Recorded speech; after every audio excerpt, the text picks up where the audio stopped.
kesempatannya. Teman-teman saya minta tolong dinyalain itu eh, videonya biar saya bisa lihat wajah-wajah teman-teman semua. Saya tidak panjang lebar, dalam tinggi kok ini pembahasannya. Sebentar saja. Kalau bisa di-unmute silakan, tapi kalau tidak memungkinkan tidak apa-apa. Karena saya banyak bertanya juga ya. Selamat Baik, malam, Romo. teman-teman, eh, selamat malam untuk kita semua. Selamat malam. Malam Romo. Selamat malam. Bagaimana kabarnya? Baik dong. Kalau ditanya apa kabar, jawabannya baik itu udah biasa ya. Kalau Luar saya tanya biasa. apa kabar, jawabannya begini. Jadi happy. Luar biasa. Aku diberkati, kamu diberkati, Kamu kita diberkati, kita Amin. diberkati. diberkati. Cup, cup, muah. Gitu ya. Bisa ya? Diberkati. Bagaimana? Bagaimana, Romo? Ulangi lagi. Ulangi lagi ya. Sama-sama ya. Di unmute supaya ini kedengeran suaranya. Jadi kalau ditanya apa kabar, jawabannya luar biasa. Luar Biasa. biasa. Aku Aku diberkati, Aku diberkati, diberkati, kamu kamu diberkati, diberkati, kita semua semua diberkati. diberkati. Cup, cup. Cuk, Wah, cuk, wah. sekali lagi ya. Oke, sekali lagi. Sekali lagi. Harus Ya, pakai gerakan. Ini ya, saya ya. perhatikan ini. Yang tidak pakai gerakan nanti Ya. saya suruh joget. Dihukum, dihukum. Saya suruh joget. Oke, sekali lagi ya. Siap semuanya? siap. Ya. Ya, Apa kabar? Luar biasa. Luar biasa. biasa. Aku diberkati, Diberkati, kamu kamu diberkati, diberkati, kita kita semua diberkati. semua diberkati. Cuk, Cup, cuk, cuk, wah. wah. Ah, Oke, luar biasa. Thank you semuanya. Baik, teman-teman, perkenalkan nama saya Haris, biasa dipanggil Pastor atau Romo, sama saja, Pater itu artinya sama. Saya asal dari Jakarta, daerah Jakut di Pluit. Kalau ada yang tinggal daerah Stella situ, Mari. nanti bisa Stella Mari. message. Saya bungsu dari tiga bersaudara, ayah dari Medan, mama dari Pangkal Pinang. Kalau kakek masih dari Tiongkok sana. Tapi saya nggak ada hubungan saudara sama Jackie Chan atau Jet Li ya, jadi jangan tanya saya nomor telepon Jackie Chan atau Jet Li. Em, saya tabisan tahun 2023. Eh, ya, Oh, sudah mau baru. hampir 2 tahun lalu. Baru ya, 3 tahun. baru Romo. Iya, mm-mm. Saya panggilannya panggilan terlambat saya. Jadi saya tahun eh, 2000 berapa ya? 2014 saya baru masuk biara. Jadi dulu saya sekolahnya ini desain DKV saya. Dulu namanya desain grafis, tapi sekarang desain komunikasi visual DKV. Terus saya masuk biara belajar DKV 2. Ada yang tahu DKV 2 apa? Dokumen Konsili Vatikan kedua. Jadi dulu belajar DKV, sekarang belajar DKV juga. Bisa begitu ya. Em, Apalagi? Ya itu saja mungkin ya perkenalannya. Sekarang saya lagi tugas di Jerman. 2 bulan lagi saya pindah ke Berlin untuk tugas di paroki. Sekarang saya masih belajar bahasa sambil pelayanan misa di weekend begitu. Tapi nanti 2 bulan lagi udah full time. Ada Suster Morta ternyata. Saya baru nggak. Ada saudari saya. Halo Suster.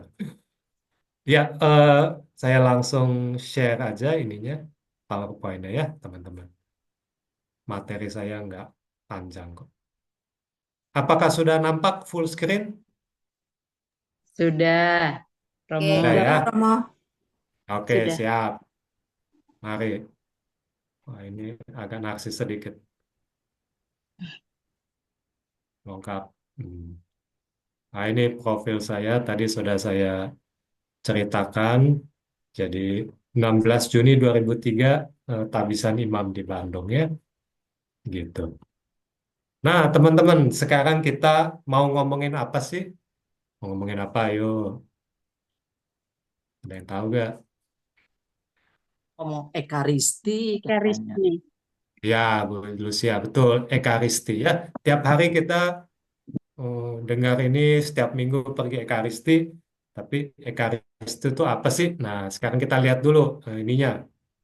Menurut kitab hukum kanonik, saya minta, Pak Yosef, tolong dibaca. Oke, saya baca. Ya, silakan Pak. Sakramen sakramen yang terluhur ialah Ekaristi Maha Kudus. Di dalamnya Kristus Tuhan sendiri dihadirkan, dikurbankan, dan disantap, dan melaluinya gereja selalu hidup dan berkembang. Lanjut Pak. Kurban Ekaristi adalah puncak seluruh ibadah dan kehidupan Kristiani dan sumber yang menandakan serta menghasilkan satuan umat Allah dan menyempurnakan pembangunan tubuh Kristus. Ya, terima kasih Pak Yosef. Terima Jadi kasih. teman-teman, Ekaristi itu adalah sumber iman kita sekaligus puncak perayaan iman kita. Intinya gampangnya begitu ya. Nah, kalau teman-teman tahu ketika misa itu ada roti bulat warna putih itu namanya apa? Pak Yus, apa itu namanya roti bulat itu? Hosti. Hosti, betul ya. Lalu yang Romo tuang itu apa itu? Tuang terus diminum itu apa itu, Pak Yus? Anggur. Anggur ya. Anggur. Nah, Tempatnya dia masuk. apa Pak? Tempatnya yang dimaksud Iya. piala Sibori. Oh, piala Sibori ya, mantap. Wah, kayaknya Asmam ini asisten imam atau prodiakon Pak di paroki. Makanya tahu barang-barang itu. Ya, umat biasa. Berarti tebakan saya betul. Jadi teman-teman mungkin sering dengar ya, dalam misa itu ada perubahan. Hosti itu berubah menjadi tubuh Tubuh tubuh apa Kristus. yuk? Tubuh Kris. Kristus. Lalu anggur berubah menjadi darah Darah Kristus. Iya. Proses itu namanya proses transubstansi. Wah, bahasa apa lagi ini Romo? Transubstansiasi lebih jelasnya lagi ya. Jadi pada saat imam itu memberkati pas posisi tangannya begini, lalu agar menjadi tubuh dan darah Tuhan kami Yesus Kristus. Nah, mohon Roh Kudus untuk mengubah itu persembahan itu menjadi tubuh dan darah. Nah, pada saat itulah terjadi perubahan substansi. Maksudnya apa ini? Nah, saya jelaskannya beda antara substansi dan rupa. Contohnya begini, manusia rupanya kan ada kepala, dua tangan, dua kaki, sama badan ya. Itu rupanya yang nampak begitu. Oh, mungkin saya stop share dulu ya supaya lebih jelas. Jadi manusia itu kan rupanya ada kepala, dua tangan, dua kaki, dan badan. Itu rupanya. Substansi manusia itu apa? Substansinya adalah makhluk ciptaan Tuhan yang mulia. Itu substansinya. Makanya kalau orang suatu waktu kecelakaan lalu tangannya harus diamputasi. Rupanya berubah gak, Bu Minar? Berubah gak rupanya? Kalau misalnya tangannya diamputasi karena kecelakaan, rupanya berubah? Berubah. Ya, Tidak. ya berubah karena kan tadinya ada dua tangan, sekarang cuma satu tangan tuh. Tapi substansinya berubah gak? Tidak. Tidak ya. Walaupun dia cuma punya satu tangan atau orang lahir cuma punya satu kaki, substansinya tetap sama. Dia tetap makhluk ciptaan Tuhan yang mulia. Begitu. Jadi paham ya bedanya rupa sama substansi. Nah, pada saat konsekrasi, imam mengubah hosti menjadi tubuh Kristus, anggur menjadi darah Kristus, yang terjadi adalah kebalikannya. Yang terjadi adalah rupanya sama, tetapi substansinya yang berubah. Begitu. Jadi rupanya tetap tetap bulat begitu ya, warna putih roti begitu. Tapi yang berubah itu substansinya. Sudah tidak lagi substansi roti, tetapi substansi Tubuh. tubuh dan darah Kristus. Begitu. Semoga ini jelas. Oke, lanjut.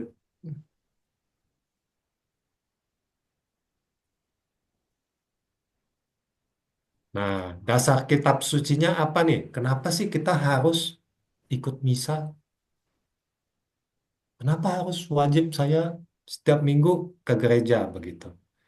Nah, ini ada alasannya. Pada saat Yesus makan malam yang terakhir, dia bilang apa? Lakukanlah ini sebagai kenangan akan daku. Itu perintah. Hmm, Lakukan. Jadi kita melakukan apa yang dikatakan Yesus. Terus juga 1 Yohanes 5 ayat 3 mengatakan, kalau kamu mengasihi aku, kamu akan melakukan apa yang aku katakan. Jadi buktinya apa kita mengasihi Yesus? Kita bilang, oh Tuhan, aku mengasihi kamu, Tuhan. Pokoknya aku cinta kamu. Terus kalau ditanya sama Yesus, buktinya kamu cinta aku apa? Ya aku melakukan perintah kamu. Kamu suruh aku misa, ya aku misa gitu. Lalu juga dalam Yohanes 6 ayat 54. Yang makan tubuh dan darahku beroleh hidup kekal. Nah, kita mau memperoleh hidup kekal itu, makanya kita menerima eh, sakramen Ekaristi itu. Lalu juga dalam Kisah Para Rasul dikatakan gereja itu adalah gereja yang kudus, katolik, dan apostolik. Apostolik itu apa artinya? Artinya kita mengikuti ajaran para rasul atau apostle, bahasa Inggrisnya. Jadi kalau para rasul berkumpul untuk memecahkan roti, berdoa bersama, kita juga melakukan apa yang diteladankan oleh para rasul tersebut. Sampai sini jelas ya. Kalau tidak jelas nanti baru bertanya. Tunggu dulu. Oh, jangan kelihatan dulu. Nah, teman-teman yang tadi saya omongin itu semuanya di sini ya, semuanya teori gitu. Tapi saya tidak mau kita cuma teori aja. Maka dari itu saya mau kasih contoh kalau orang tanya, "Oh, mau buktinya mana sih itu ketika misa itu hosti sama anggur itu ketika Ekaristi itu benar-benar jadi tubuh dan darah Kristus begitu." Tadi sudah saya jelasin walaupun rupanya tetap tapi substansinya sudah berubah. Namun bagaimanapun juga Tuhan itu kadang-kadang dia memberikan pengecualian ya, dia memberikan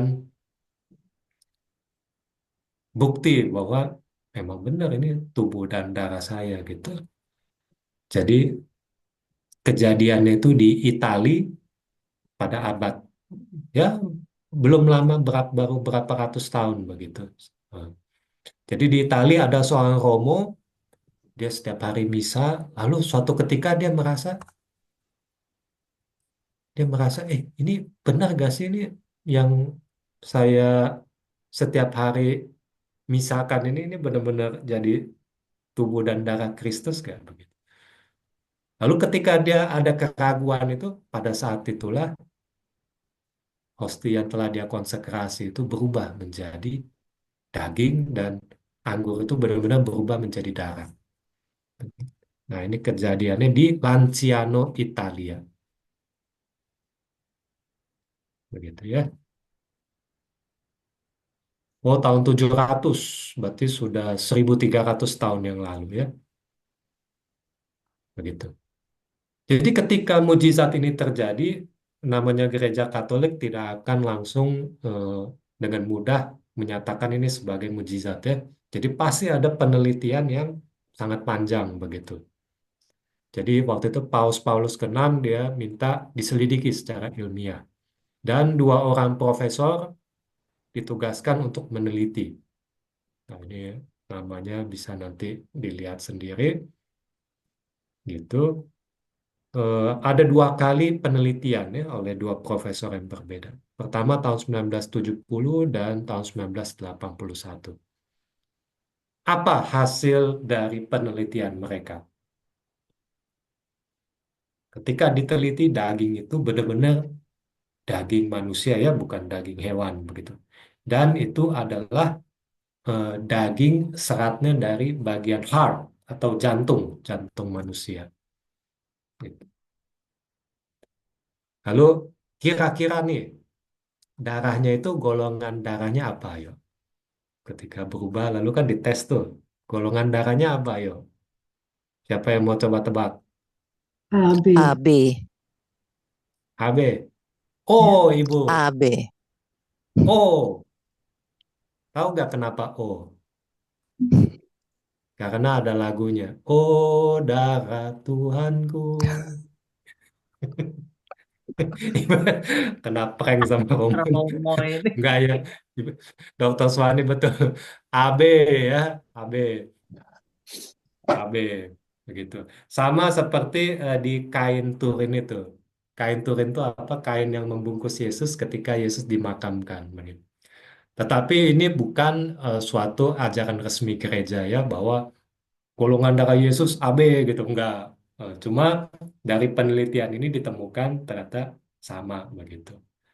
Baik yang dalam mujizat ini maupun yang di kain Turin itu ternyata golongannya AB.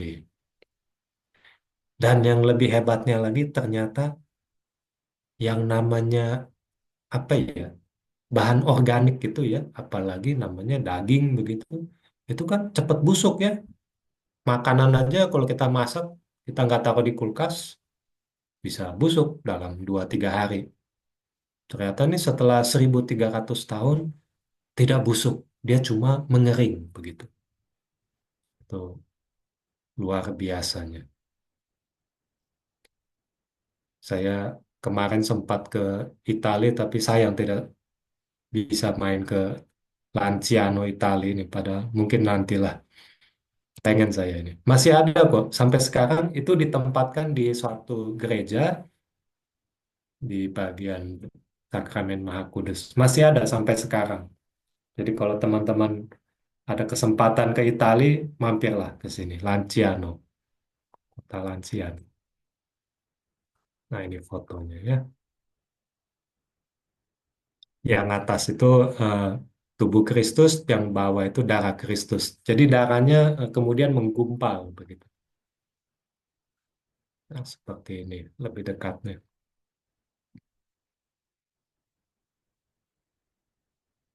Dan ada sertifikat dari kepausan bahwa ini benar-benar mujizat yang telah diteliti, ya. Tidak sembarangan ini. Nah ini darahnya. Mantap. Oke, lanjut kita ke mujizat selanjutnya. Teman-teman pernah lihat eh, wanita ini, Alexandrina da Costa? Pernah lihat? Wah, berarti tahu ceritanya ya, Bu Lucia Melan. Iya. Jadi wanita ini waktu masih muda dia diserang begitu oleh seseorang dan dia harus melarikan diri, dia lompat dari suatu bangunan dan sejak saat itu dia lumpuh begitu. Dan yang luar biasanya selama dia di rumah sakit itu dia hanya mengkonsumsi komuni kudus. Hanya menerima tubuh Kristus selama 13 tahun. Gitu.